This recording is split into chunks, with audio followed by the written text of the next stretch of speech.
चौथा जब नवरात्र हो कुसमांडा को ध्याते, जिसने रचा ब्रह्मांड ये पूजन है करवाते।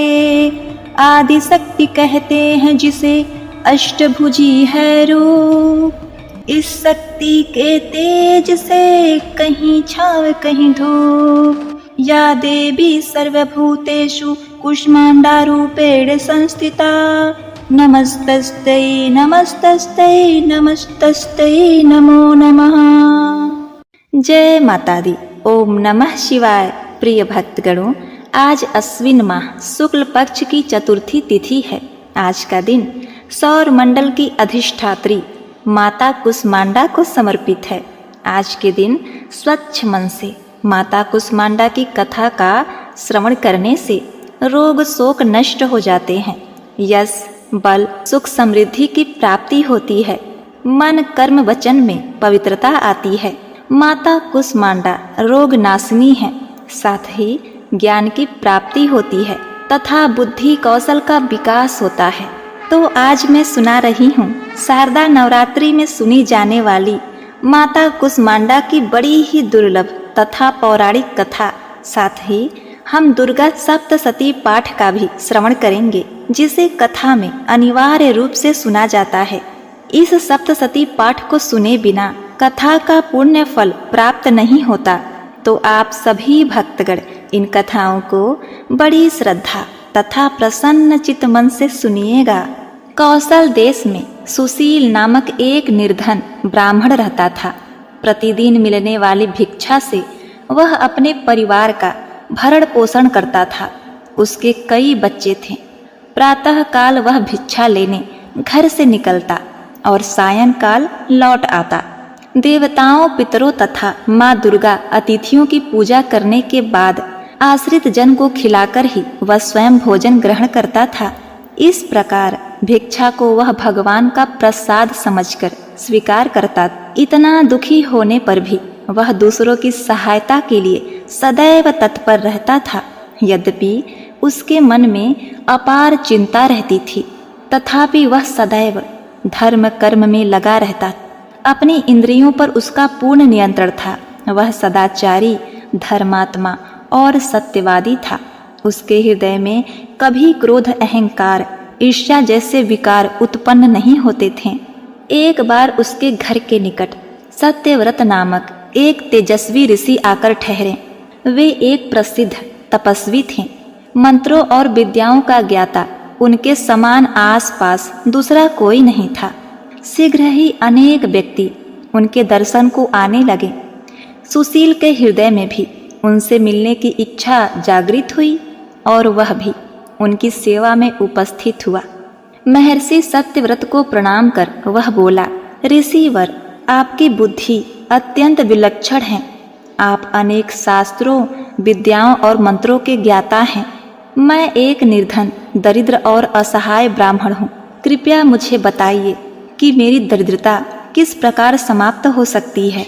ब्राह्मण ने आगे कहा, मुनिवर, आपसे यह पूछने का केवल इतना ही अभिप्राय है कि मुझ में कुटुंब का भरण पोषण करने की शक्ति आ जाए। धन अभाव के कारण मैं उन्हें समुचित सुविधाएं और अन्य सुख नहीं दे पा रहा हूँ। हे दयानिधि, तप, दान, व्रत, मंत्र अथवा जप, आप कोई ऐसा उपाय बताने का कष्ट करें जिससे कि मैं अपने परिवार का यथोचित भरण पोषण कर सकूं। मुझे केवल इतने ही धन की अभिलाषा है जिससे कि मेरा परिवार सुखी हो जाए। प्रिय भक्तगणों, महर्षि सत्यव्रत ने सुशील को भगवती दुर्गा की महिमा बताते हुए नवरात्रि व्रत करने का परामर्श दिया। महर्षि सत्यव्रत ने आगे कहा, हे ब्राह्मण, मैं तुम्हें माता कुष्मांडा की कथा का श्रवण कराता हूँ। अतः तुम उसे भली भांति मन लगाकर और स्वच्छ मन से श्रद्धा भाव से श्रवण करो। इसको श्रवण करने मात्र से व्यक्ति की अनेक दुखों का नाश होता है, उसे सुख समृद्धि की प्राप्ति होती है तथा मन में माता के प्रति भक्ति भाव जागृत होती है। तो हे ब्राह्मण, आज तुम माता कुष्मांडा की कथा का श्रवण करो और माँ भगवती के गुण को गाओ। यह उस समय की बात है जब ब्रह्मांड अंधकार से भरे हुए एक शून्य के समान था, लेकिन फिर दिव्य प्रकाश की एक किरण चारों ओर फैली। अंधेरा उजालों में परिवर्तित होने लगा। उस प्रकाश की कोई सीमा नहीं थी। सहसा प्रकाश एक दिव्य देवी के रूप में बदल गई। वह कोई और नहीं बल्कि खुद देवी माता कुष्मांडा थीं। अपनी मंद हल्की हंसी के साथ अंड यानी ब्रह्मांड को उत्पन्न करने के कारण इस देवी को कुष्मांडा नाम से संबोधित किया गया। देवी कुष्मांडा की मुख मुस्कान के कारण ब्रह्मांड का जन्म हुआ। हे ब्राह्मण, उन्होंने ही पृथ्वी, सभी ग्रहों, चंद्र, सूर्य, तारे और आकाश गंगाओं को अस्तित्व में लाया। संसार में जीवन बनाए रखने के लिए सूर्य देवता की आवश्यकता थी, तो माता कुष्मांडा ने अपने आप को सूर्य में समाहित कर दिया। सूर्य संसार में जीवन का पर्याय है, तो देवी उनकी शक्ति है। माता कुष्मांडा ही समस्त ऊर्जा का स्रोत है। जब वह सूर्य भगवान के मूल में रहती हैं, तो देवी का अलौकिक तेज दिनकर को जीवन प्रदान करने की क्षमता देती है। कुष्मांडा देवी के बिना सूर्य शक्तिहीन है। यह देवी की ही शक्ति है। कुष्मांडा ही शक्तिशाली हैं। इनसे ही जग रोशन है।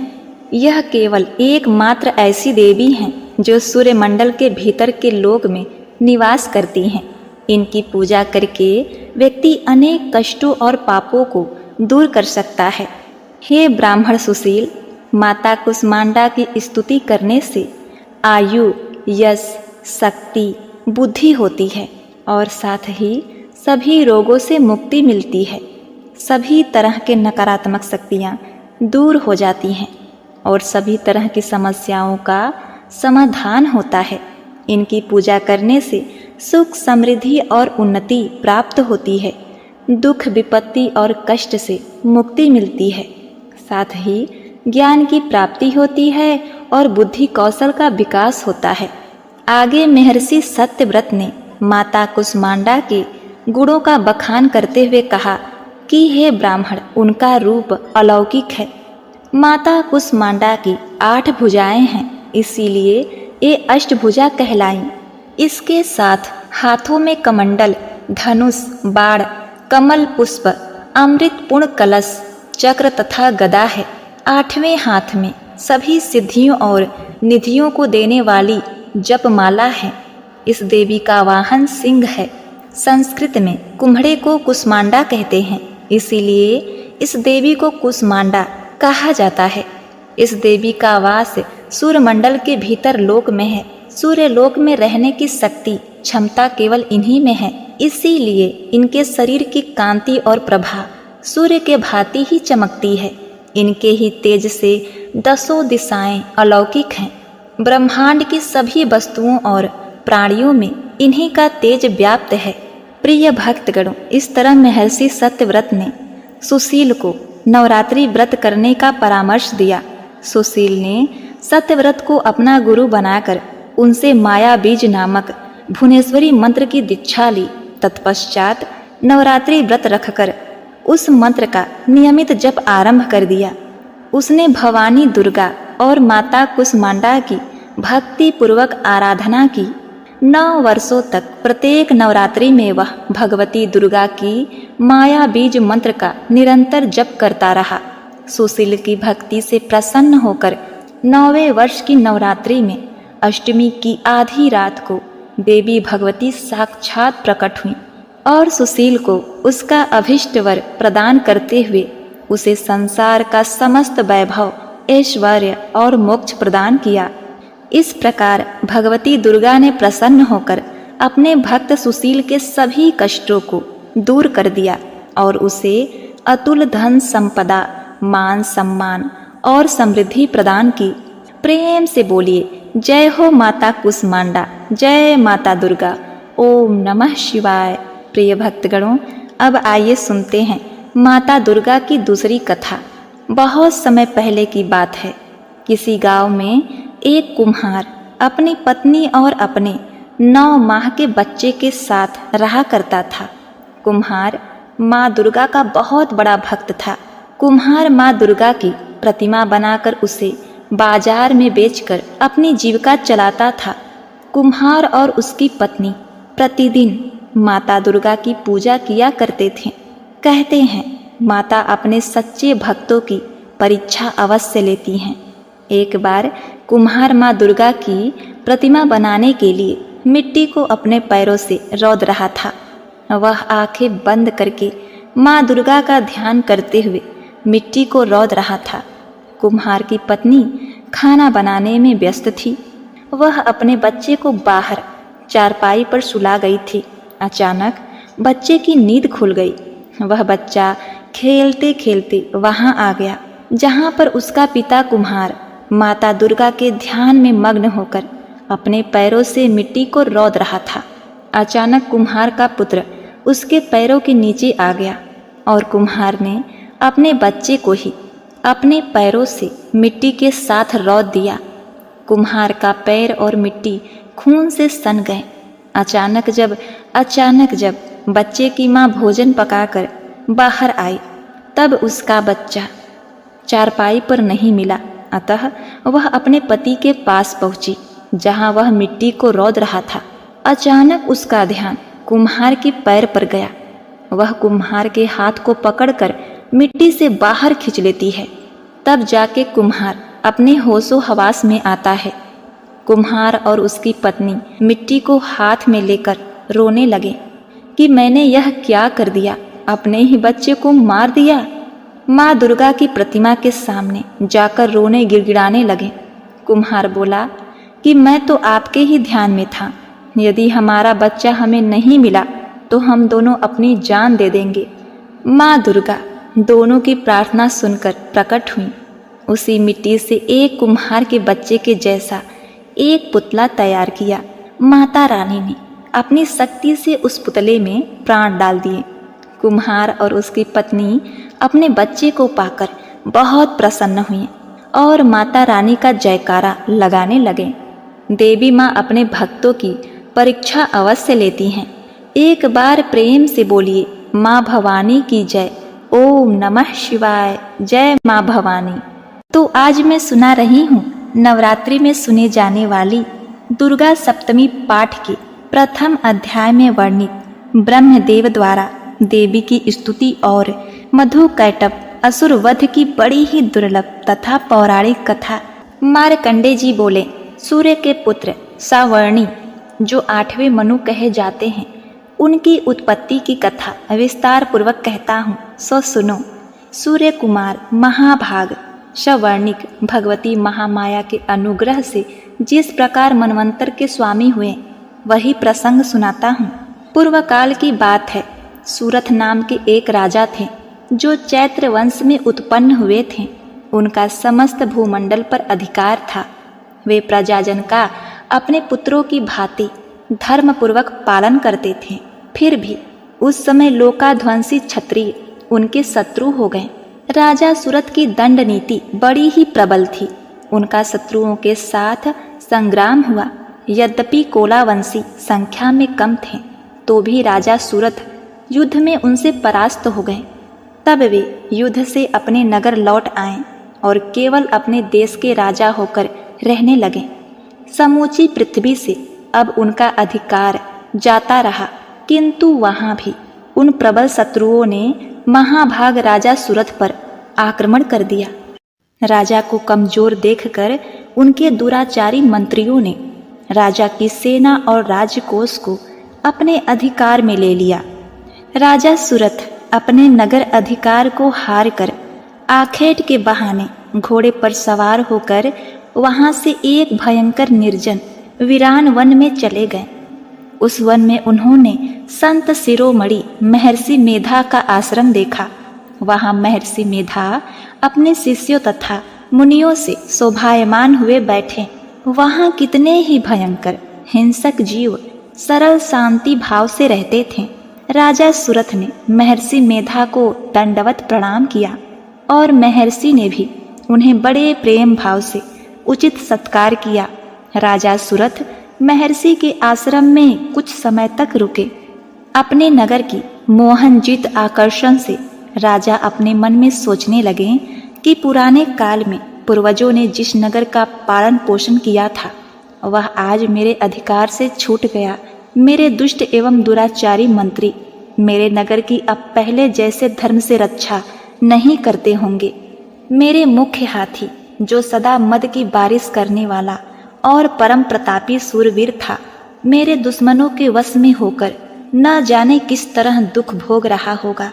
मेरे आज्ञाकारी सेवक जो मेरी कृपा से धन और सात्विक भोजन पाने से हमेशा खुश रहते थे और मेरे अनुसरण से चलते थे, अब वह निश्चित ही दुराचारी राजाओं के पीछे पीछे चलते होंगे तथा मेरे दुर्जन मंत्रियों द्वारा व्यर्थ ही धन को खर्च करने से इकट्ठा किया हुआ मेरा राजकोष एक दिन अवश्य ही समाप्त हो जाएगा। इस प्रकार की बहुत सी बातें सोचते हुए दुखी मन से राजा निरंतर दुखी रहने लगे। एक समय राजा सुरथ ने महर्षि मेधा के आश्रम के पास एक वर्णिक वैश्य को देखा। राजा ने उससे पूछा, सखा तुम कौन हो? यहाँ तुम्हारे आने का उचित कारण क्या है और तुम मुझे दुखी और चिंतित अनमने से दिखाई देते हो, इसकी क्या वजह है? राजा के यह विनती सुनकर वार्णिक वैश्य ने महाराज सुरथ को नमस्कार करते हुए कहा, राजन मेरा नाम समाधि है। मैं धनवानों के कुल में उत्पन्न एक वैश्य हूँ। मेरे दुष्ट पत्नी संतानों ने लालचवश मेरा सब कुछ छीन लिया है और मुझे घर से निष्कासित कर दिया है। मैं इस प्रकार से दुखी होकर इस निर्जन वन में आया हूँ और यहाँ रह रहा हूँ। मैं इस बात से भी अनभिज्ञ हूँ कि अब घर में इस समय सब कुशलता से है या नहीं। यहाँ अपने परिवार की कोई समाचार भी प्राप्त नहीं हो सके कि वह घर में इस समय कुशलता पूर्वक है या नहीं। मैं अपने संतान के संबंध में यह भी नहीं जानता कि वह सदाचारी हैं या दुराचारी हो गए हैं। राजा बोले, जिस संपदा के लालची स्त्री संतान ने तुम्हें घर से निष्कासित कर दिया है, फिर भी तुम्हारा मन उनसे स्नेह क्यों रखता है? वैश्य ने कहा, मेरे बारे में महात्मन ऐसा कथन ठीक है, किंतु मेरा हृदय इतना कठोर नहीं है। यद्यपि उन्होंने धन संपदा के लोभ में गिरकर पितृ प्रेम को भूलकर मुझे घर से निकाल दिया, तो भी मेरे मन में उनके लिए क्रोध नहीं आता। हे महात्मन, मेरा चित्त फिर भी उनमें क्यों मोहित होकर फंस रहा है? इस बात का ज्ञान होते हुए भी मैं यह नहीं जान रहा। मेरा मन उनके लिए व्याकुल है। मैं उनके लिए गहरी सांसें ले रहा हूँ। उन लोगों में प्रेम नाम मात्र भी नहीं है। फिर भी ऐसे सभी संबंधियों के लिए मेरा हृदय कठोर नहीं हो पाता। प्रिय भक्तगणों, महर्षि मार्कंडे जी बोले, हे विप्र, इसके पश्चात महाराज सुरथ और वह वैश्य दोनों महर्षि मेधा के पास आए और उनके साथ यथा योग्य उचित संभाषण करके दोनों ने वार्ता प्रारंभ की। राजा बोले, हे भगवान, मैं आपसे एक प्रश्न पूछना चाहता हूँ, सो आप कृपा करके मुझे बताइए। मेरा चित्त मेरे वश में नहीं है, इससे मेरा मन बहुत दुखी है। राजपाठ धन संपदा की चिंता अभी तक मुझ में बनी हुई है और मेरी यह ममतामयी अज्ञानियों की तरह इसमें वृद्धि होती जा रही है। यह समाधि नामक वैश्य भी अपनों से अपमानित होकर घृणित होकर आया है। इसके सगे संबंधियों ने भी इसे छोड़ दिया है। स्वजनों से सताया हुआ भी यह उनसे हार्दिक प्रेम करता है। इस तरह हम दुखों से दुखी हैं। हे महाभाग, उन लोगों के अवगुणों को देखकर भी हम दोनों के हृदय में उनके लिए मोह से युक्त आकर्षण पैदा हो रहा है। हमें ज्ञान रहते हुए भी ऐसा क्यों है? मूर्ख मनुष्य की तरह हम दोनों में यह मूर्खता क्यों है? महर्षि ने कहा, विषय चित मार्ग का ज्ञान सब जंतुओं को है। सबों के लिए विषय चित मार्ग पृथक पृथक प्रकार के होते हैं। कुछ जीव जंतु दिन में नहीं देखते, कुछ रात को, परंतु कुछ जीव जंतु ऐसे हैं जो दिन रात दोनों प्रकार से देख सकते हैं। यह सच है कि मनुष्यों में ज्ञान मुख्य रूप से है, किंतु केवल मनुष्य ही बुद्धिमान नहीं होता। पशु पक्षी आदि भी बुद्धिजीवी होते हैं। जैसे यह जीव जंतु ज्ञानवान हैं, वैसे ही मानव भी ज्ञानी है और जो ज्ञान मनुष्यों में है वैसे ही जीव जंतु पक्षियों में भी है तथा अन्य बातें भी दोनों में एक जैसी समानता पाई जाती है। ज्ञान होने पर भी इन पक्षियों की ओर देखो कि अपने भूख से व्याकुल बच्चों की चोंच में कितने प्रेम और चाव से अन्न के दाने डालते हैं। हे राजन, ऐसे ही प्रेम मानवों में अपने बच्चों के प्रति पाया जाता है। लोभवश अपने उपकार का बदला पाने के लिए मनुष्य पुत्रों की अभिलाषा करते हैं और इस प्रकार मोह के गहरे गड्ढे में गिरते जाते हैं। भगवान श्री हरि की जो महामाया है, उन्हीं की माया से यह जगत मोहित हो रहा है। उसमें आश्चर्य की कोई बात नहीं, क्योंकि यह चक्रधारी विष्णु की योग निद्रा है। यह महामाया ही है जिनके कारण संसार के सब लोग मोह में जकड़े हुए हैं।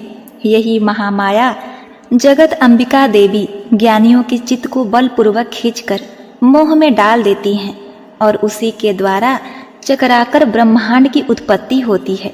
यही भगवती देवी जगत अंबिका दुर्गा प्रसन्न होकर मनुष्य को मुक्ति भक्ति प्रदान करती हैं। यही जगत के संबंध का कारण है तथा संपूर्ण ईश्वर की भी स्वामिनी है।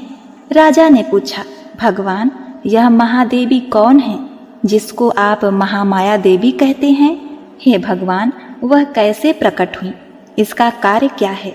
इनका चरित्र कौन कौन से रूप में है? प्रभु, उनकी जैसी महिमा हो, जैसा स्वरूप हो, वह सब कृपा कर हमसे कहिए, हम आपसे सुनना चाहते हैं।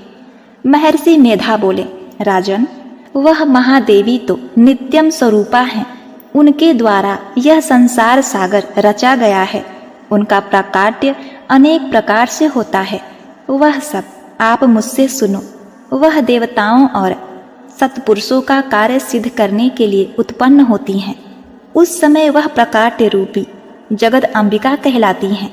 संसार को जलमग्न करके जब पद्मधारी विष्णु योग निद्रा से आश्रित होकर शेषनाग की शैया पर शयन कर रहे थे, तब मधु कैटभ नाम के 2 दैत्य उनके कान के मल से उत्पन्न हुए और वह श्री ब्रह्मा जी को मारने के लिए उद्धृत हो गए।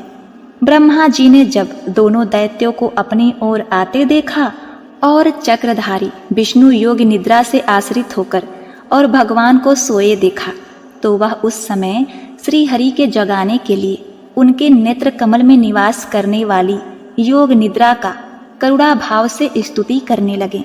ब्रह्मा जी ने स्तुति की, आप ही स्वाहा, आप ही स्वधा, आप ही वष्टाकार हो, स्वर भी आप ही स्वरूपा हैं, आप ही जीवन देने वाली सुधा हो।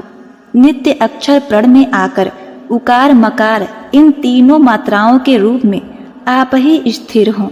इसके अतिरिक्त जो बिंदु रूपा अर्ध मात्रा है, जिसका कि विशेष रूप से उच्चारण नहीं किया जाता, हे देवी, वह भी आप ही हो।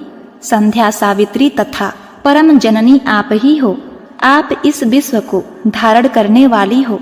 आपने ही इस जगत की रचना की है और आप ही इस जगत की पालन करने वाली हो और आप ही कल्प के अंत में सबको भक्षने वाली हो। हे देवी, जगत की सृष्टि उत्पत्ति के समय आप सृष्टि रूपा हो, पालक काल में स्थित रूपा हो और कल्प के अंत समय में संहार रूप धारण कर लेती हो। श्री लक्ष्मी ईश्वरी और बोध रूपा बुद्धि ज्ञान भी आप ही हो। लज्जा पुष्टि तुष्टि शांति और क्षमा ही तुम ही हो।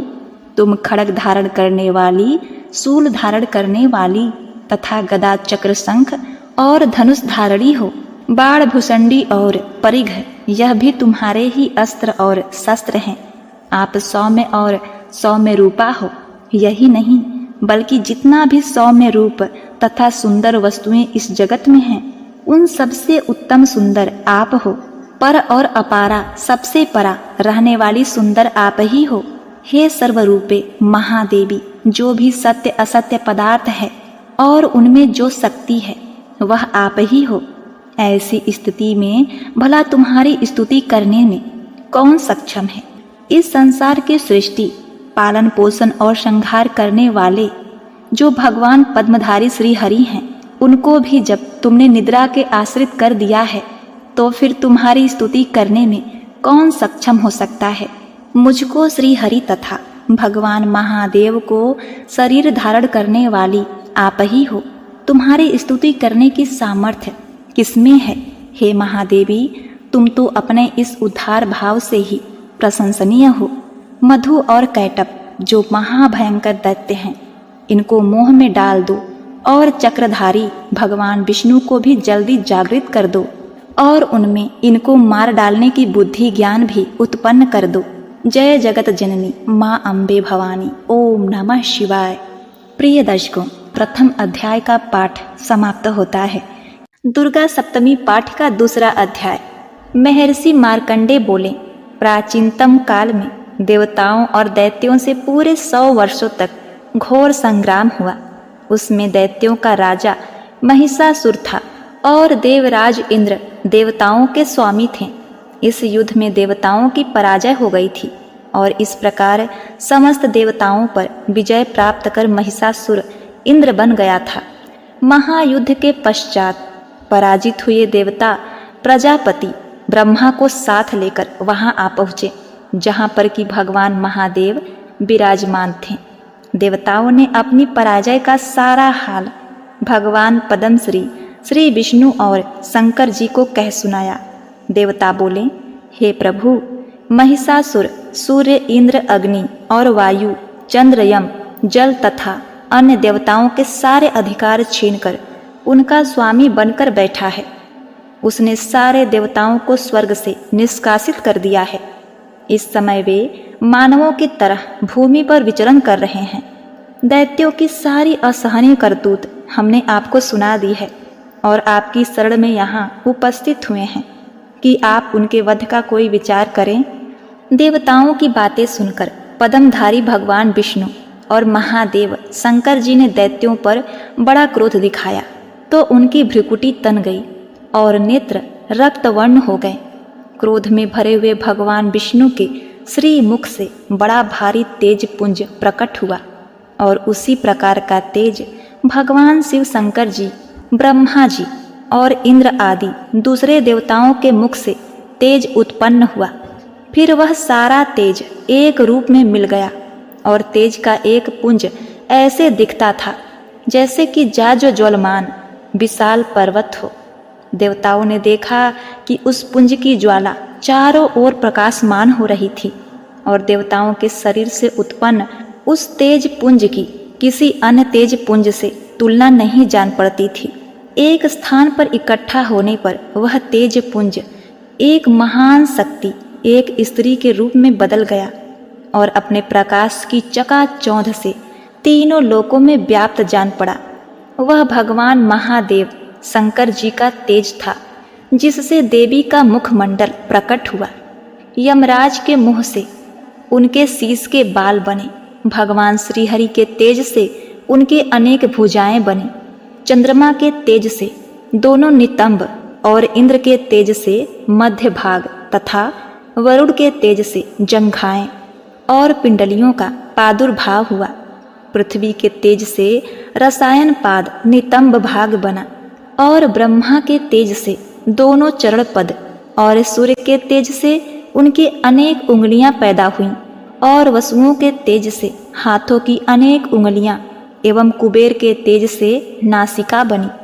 प्रजापति के तेज से उनके दांतों की श्रृंखला और अग्नि के तेज से उनके त्रिनेत्र बने। इस तरह उस महादेवी का प्रादुर्भाव हुआ। महिषासुर से हारे हुए देवतागण उस महादेवी को देखकर अत्यंत प्रसन्न हुए। भगवान शिव शंकर जी ने अपने शक्ति संपन्न त्रिशूल में से एक त्रिशूल निकालकर उस देवी को दिया और भगवान श्री हरि विष्णु ने अपने पद्म प्रभावशाली चक्र में से एक चक्र निकालकर देवी को दिया। वरुण ने अपने शंख से निकालकर उस देवी को एक शंख अर्पण किया। अग्नि ने इसे शक्ति दी। वायु ने उसे धनुष वाड़ दिया और दिव्य बाणों से भरे 2 तरकस दिए। सहस्त्र नेत्रों वाले श्री देवराज इंद्र ने उन्हें अपने वज्र से उत्पन्न करके वज्र भेंट दिया और ऐरावत हाथी के गले का 1 घंटा उतार कर देवी को भेंट किया। यमराज ने उसे यमदंड में से 1 काल दंड दिया। वरुण ने उन्हें पास दिया। प्रजापति ने स्फटिक मणियों की माला दी और ब्रह्मा जी ने उन्हें कमल दंड दिया। सूर्य ने देवी के समस्त रोमकूपों में अपनी किरणों का सहस्त्र तेज भर दिया। काल ने उन्हें चमचमाती हुई ढाल और तलवार दी। समुद्र राज ने उन्हें उज्ज्वल दिव्य हार और दिव्य वस्त्र भेंट दिए। इसके साथ ही उसने दिव्य चूड़ामणि प्रदान की। 2 दिव्य कुंडल अर्धचंद्र, बाहों के लिए दिव्य बाजू बंद, चरणों के लिए दिव्य नूपुर, गले के लिए सुंदर दिव्य हसली और उंगलियों के लिए रत्न जड़ित अंगूठियां दे दी। विश्वकर्मा भगवान ने उनको दिव्य परसा दिया। उसके साथ ही कई प्रकार के अस्त्र शस्त्र और अभेद कवच दिए और इसके अतिरिक्त उन्होंने उन्हें कभी न कुम्हलाने वाले सुंदर दिव्य सुशोभित दिव्य कमलों की मालाएं भेंट की। समुद्र ने सुंदर दिव्य कमल का पुष्प भेंट दिया। हिमालय ने सवारी के लिए सिंह और तरह तरह के रत्न मणियां देवी को भेंट दिए। यक्षराज कुबेर ने मधु से भरा हुआ मधु पात्र और शेष नाग ने उन्हें बहुमूल्य रत्न और मणियों से विभूषित नागहार भेंट दिया। इसी तरह अन्य देवताओं ने भी उन्हें दिव्य आभूषण और अस्त्र देकर उनका सत्कार और सम्मान किया। इसके पश्चात महादेवी ने उच्च स्वर में भयंकर गर्जना की। उनकी इस महाभयंकर नाद से आकाश गुंजायमान हो उठा। महादेवी का वह उच्च स्वर से किया हुआ सिंहनाद घोष आकाश मंडल में समा न सका। आकाश मंडल उनके सामने तुच्छ सा प्रतीत होने लगा। उससे बड़े जोर से प्रतिध्वनि उत्पन्न हुई, जिससे सारे विश्व में हलचल मच गई और समुद्र कपायमान हो उठे, पृथ्वी डोलने लगी और सबके सब पर्वत श्रृंखलाएं हिलने लगी। देवताओं ने उस समय प्रसन्न चित्त हो सिंहवाहिनी जगदम्बा देवी से कहा, हे महादेवी, तुम्हारी जय हो। इसके साथ महर्षियों ने भक्ति भाव से विनम्र होकर उनकी स्तुति आरंभ कर दी। या देवी सर्वभूतेषु शक्ति रूपेण संस्थिता, नमस्तस्यै नमस्तस्यै नमस्तस्यै नमो नमः। इस प्रकार से सभी लोगों ने उनकी स्तुति की। समस्त त्रिलोकी को शोक मग्न देखकर असुरगण अपनी प्रतापी सेनाओं को संग लेकर और हथियार आदि से सुसज्जित हो उठ खड़े हुए। महिषासुर का क्रोध असीमित था। उसने क्रोध में भरकर उच्च स्वर में कहा, यह सब क्या उत्पात हो रहा है।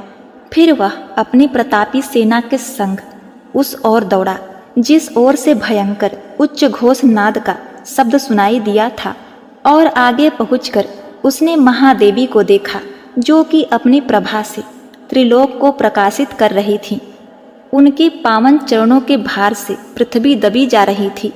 मस्तक के मुकुट से नभ में एक रेखा सी बन गई थी और उनके धनुष की टंकार की ध्वनि से सब लोग क्षुब्ध हो रहे थे। देवी अपने 1000 भुजाओं को संपूर्ण दिशाओं में फैलाए खड़ी थी। इसके पश्चात उनका दैत्यों के साथ महायुद्ध छिड़ गया और कई प्रकार के आयुधों से सब की सब दिशाएं उद्भासित हो उठी। महिषासुर की प्रतापी सेना का सेनापति चिछुर नामक एक महादैत्य था। वह आवेग में होकर देवी के साथ संग्राम करने लगा और दूसरे असुरों की चतुरंगी सेना साथ लेकर असुर चामर भी लड़ने लगा।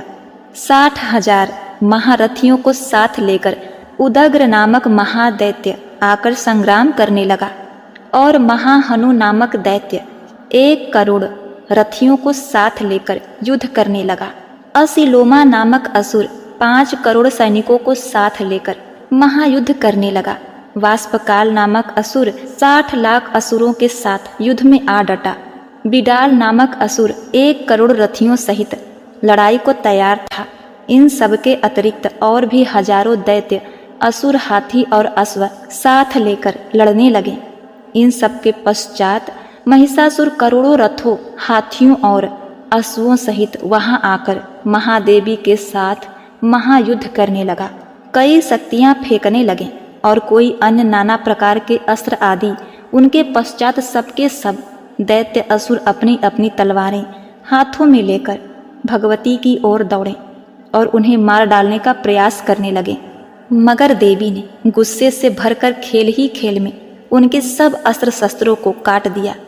इन सब के पश्चात ऋषि और देवताओं ने देवी की परम कल्याणकारी स्तुति आरंभ कर दी और वहाँ महादेवी प्रसन्नचित्त होकर असुरों दैत्यों के शरीर पर अस्त्र शस्त्रों की वर्षा करती रहीं। देवी का वाहन सिंहराज भी क्रोध में भरकर दैत्यों की आसुरी शक्ति में विचरने लगा, मानो जैसे कि वन में भीषण दावानल फैल रहा हो। महायुद्ध करती हुई महादेवी ने क्रोध में भरकर जितने श्वासों को छोड़ा वह तुरंत प्रभाव से सैकड़ों हजारों गढ़ों के रूप में परिवर्तित हो गए। पर से भिंदी, पाल, खड़ग आदि शस्त्रों के साथ दैत्यों असुरों से महायुद्ध करने लगी। देवी की शक्ति से संपन्न हुए वह देवगण दैत्यों का नाश करते हुए ढोल, शंख, मृदंग आदि बजा रहे थे। तदवंतर महादेवी ने त्रिशूल, गदा, शक्ति, खड़ग इत्यादि से 1000 असुरों और दैत्यों को मार डाला। कितनों को घंटे की भयंकर नाद से ही यमपुरी पहुंचा दिया। कितने ही असुरों को उन्होंने पास में बांधकर पृथ्वी पर घसीटा। कितनों को अपनी तलवार से टुकड़े टुकड़े कर दिए। कितनों को गदा की चोट से धरती पर सुला दिया। कई दैत्य मुसल की मार से घायल होकर रक्त बमन करने लगे। कईयों की तो सूल से छाती फट जाने के कारण धरा पर लेट गए। कितनों की बाढ़ वर्षा से कमर की हड्डियां टूट गईं। देवताओं को पीड़ा देने वाले दैत्य असुर कट कट कर मारे जाने लगे। कईयों की बाहें पृथक हो गईं। अनेकों की ग्रीवाएं कट गईं। कितनों के सिर कट कट कर दूर धरातल पर लुढ़क गए। कितनों के शरीर बीच में से टुकड़े टुकड़े हो गए। कितनों की जंघाएं कट गईं और वह पृथ्वी पर गिर पड़े।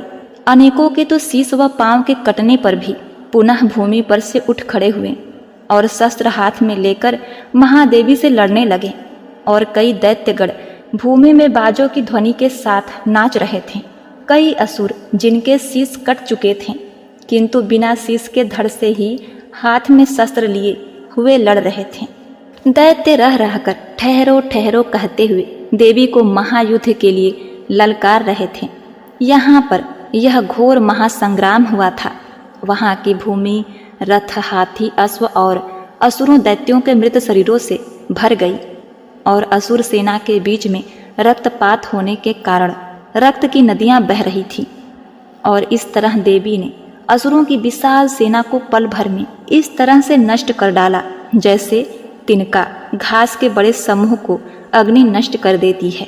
और देवी का सिंहासन भी गर्दन के बालों को हिलाता हुआ बड़ा घोर शब्द करता हुआ असुरों के मृत शरीर के बीच ऐसे भ्रमण कर रहा था मानो बचे हुए शेष प्राणों की खोज कर रहा हो।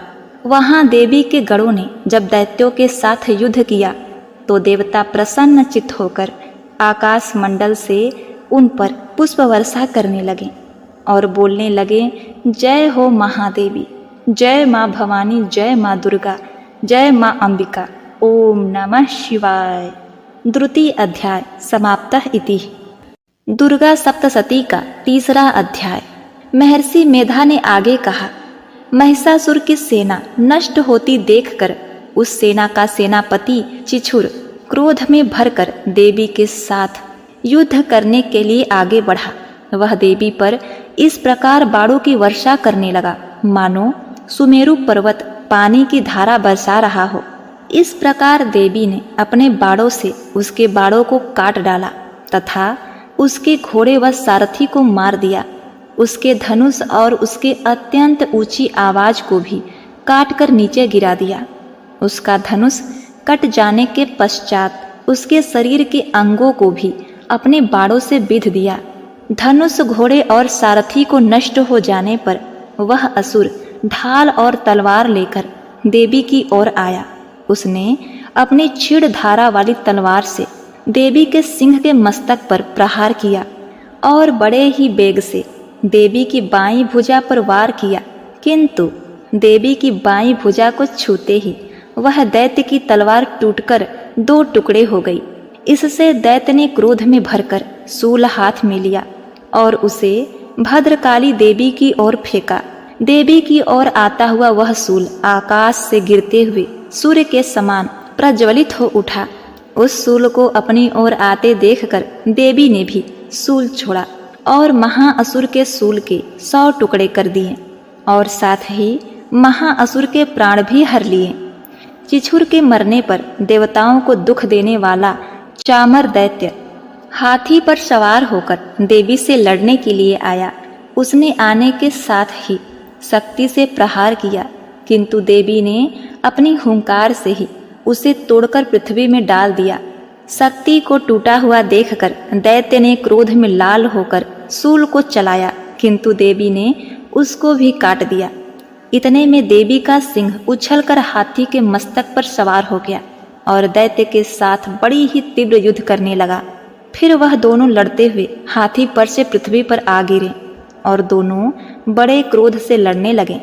फिर सिंह बड़े जोर से आकाश की ओर उछला और जब पृथ्वी की ओर आया तो अपने पंजे से चामर का सिर धड़ से अलग कर दिया।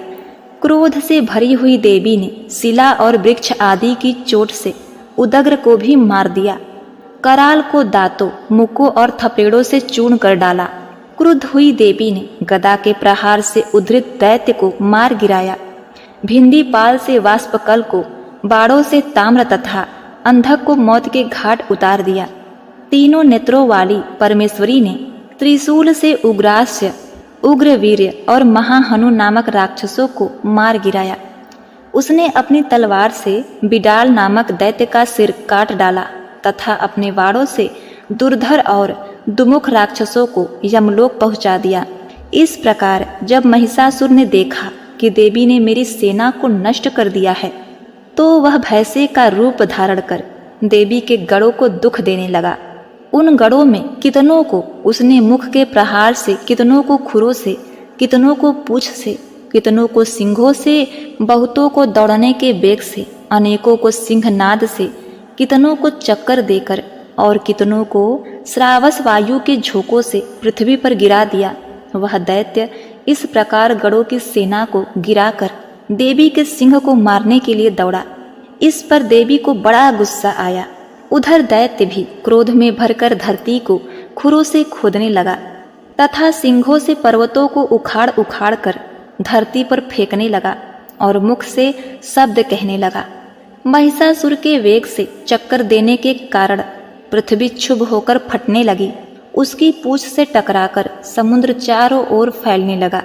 हिलते हुए सिंहों के आघात से मेघ खंड खंड हो गए और श्वास से आकाश में उड़ते हुए पर्वत फटने लगे। इस तरह क्रोध में भरे हुए राक्षस को देख चंडिका को भी क्रोध आ गया और वह उसे मारने के लिए क्रोध में भर गई। देवी ने पास फेंककर दैत्य को बांध लिया और उसके बध जाने पर दैत्य का रूप त्याग दिया और सिंह का रूप बना लिया। और ज्यों ही देवी उसका सिर काटने के लिए तैयार हुई कि उसने पुरुष का रूप बना लिया, जो कि हाथ में तलवार लिए हुए था। देवी ने तुरंत ही अपने बाड़ों के साथ उस पुरुष को उसी तलवार ढाल सहित बीध डाला। इसके पश्चात वह हाथी के रूप में दिखाई देने लगा और अपनी लंबी सूंड से देवी के सिंह को खींचने लगा और गर्जने लगा। देवी ने अपनी तलवार से उसकी सूंड काट डाली। तब राक्षस ने एक बार फिर भैंसे का रूप धारण कर लिया और पहले की तरह चर अचर जीव सहित समस्त त्रिलोक को व्याकुल करने लगा। उसके पश्चात क्रोध में भरी हुई देवी बारंबार उत्तम मधु का पान करने लगी और लाल लाल नेत्र करके हंसने लगी। उधर बलवीर तथा मद से क्रुद्ध हुआ दैत्य भी गरजने लगा। अपने सिंह से देवी पर पर्वतों को फेंकने लगा।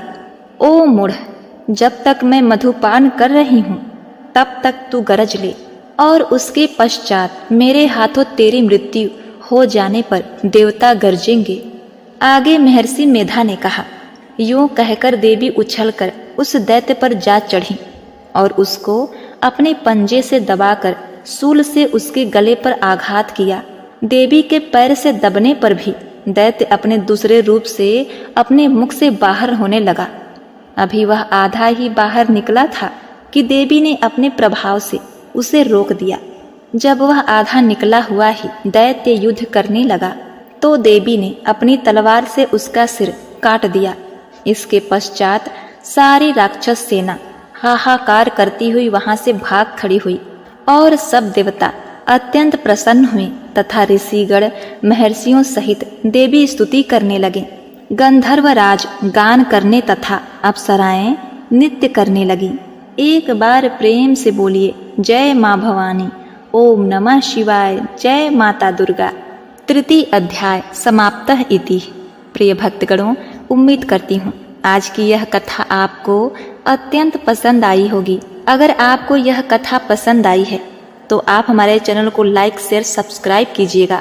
और हाँ, कमेंट में जय माता कुसमांडा, जय माता दी, जय माँ दुर्गा अवश्य लिखिएगा। आपका जीवन सुख समृद्धि से भरा रहे और आप सदा निरोगी रहें, इसी कामना के साथ आपसे विदा लेते हैं। मिलते हैं नेक्स्ट वीडियो में, तब तक के लिए नमस्कार।